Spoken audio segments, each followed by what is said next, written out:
ये यहाँ तक चिढ़ता था इस पॉइंट से कि ऋतिका को लोग भाभी भाभी बोल रहे हैं कमेंट में, तो मेरी बेइज्जती हो रही है। मैं कलमिंग मेरे भाई, एक टाइम में जो आज आपकी धर्मपत्नी है ना, उन्होंने भी मेरे साथ वीडियोस बनाई है, म्यूजिक वीडियोस बनाए हैं, और वो मेरे साथ व्लॉग्स बनाती थी। तो गाइस शिव के 07 राइडर ने अपने भाई कलमिंग को पूरी तरह से एक्सपोज कर दिया है। भाई कल उन्होंने अपने चैनल पे कलमिंग के ऊपर 1 घंटे का एक्सपोज वीडियो डाला है, जिसमें उन्होंने कलमिंग को रिप्लाई देते हुए रिवील किया है कि कलमिंग रितिका को पसंद नहीं करता था, वो चाहता था कि अनुराग रितिका से शादी ना करे, एंड कैसे उसने अपने घर वालों को अनुराग के अगेंस्ट मैनिपुलेट किया, और भी काफी सारी बातें अनुराग डोभाल ने अपने इस 1 घंटे के वीडियो में बताया है, जिसका मैं कुछ क्लिप दिखा देता हूँ। बट अगर आप लोग पूरा वीडियो देखना चाहते हो तो वीडियो के डिस्क्रिप्शन में लिंक है।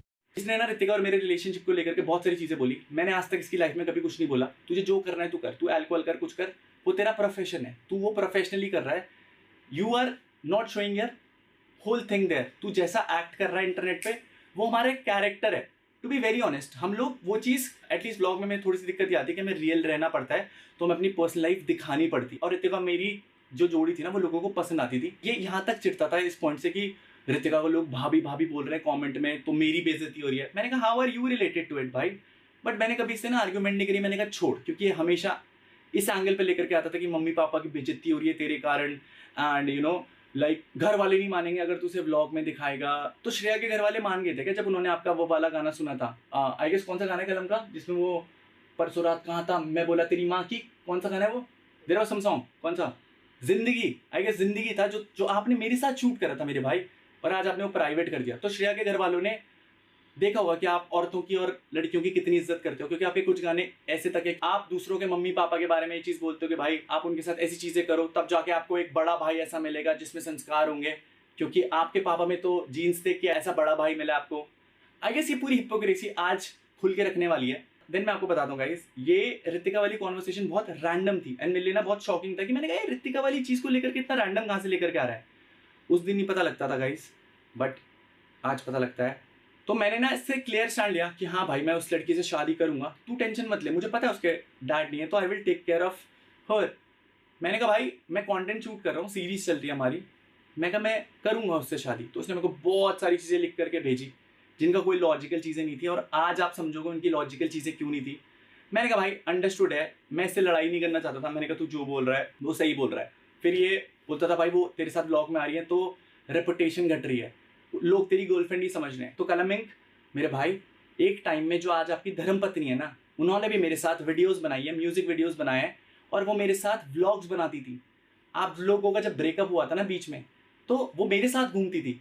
तो तब आपने उससे शादी क्यों करी? बिकॉज आपको तो ये लगता है ना कि जो मेरे साथ आता है उससे इज्जत घटती है।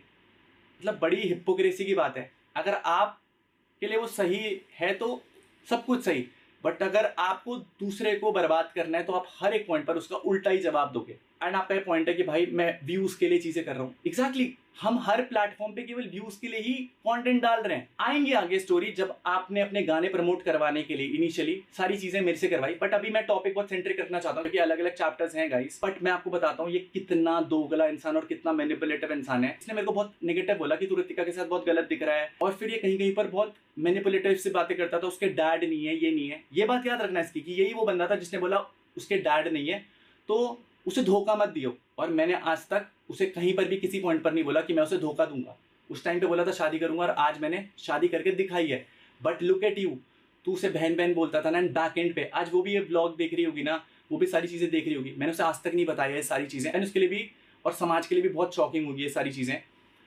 इसने मेरे को ये तक बोला कि घर वाले नहीं मानेंगे कि अगर तू ऋतिका के साथ ब्लॉग कर रहा है। मैं गुड टू गो। जो ये चीज़ें मेरे को बोलता था कि पापा मम्मी अच्छा नहीं मानते, ये नहीं करते, वो नहीं करते, उस पॉइंट तक कुछ भी वैसी चीज़ें नहीं थी। बिकॉज आप लोग डेट्स याद रखना ताकि आपको क्रिस्टल क्लियर रहे चीज़ें। जुलाई 17 को मैंने कहा मैं ऋतिका से शादी की बात करता हूँ और घर वालों से भी बात करता हूँ। तो इसने कहा घर वाले नहीं मानेंगे अभी। मैंने कहा क्यों नहीं मानेंगे मेरे भाई? तो इसने कहा अभी मत कर शादी, आराम से करेंगे। एंड इसकी पूरी प्लानिंग आगे जाकर के रियलाइज करना व्हाट वाज इट।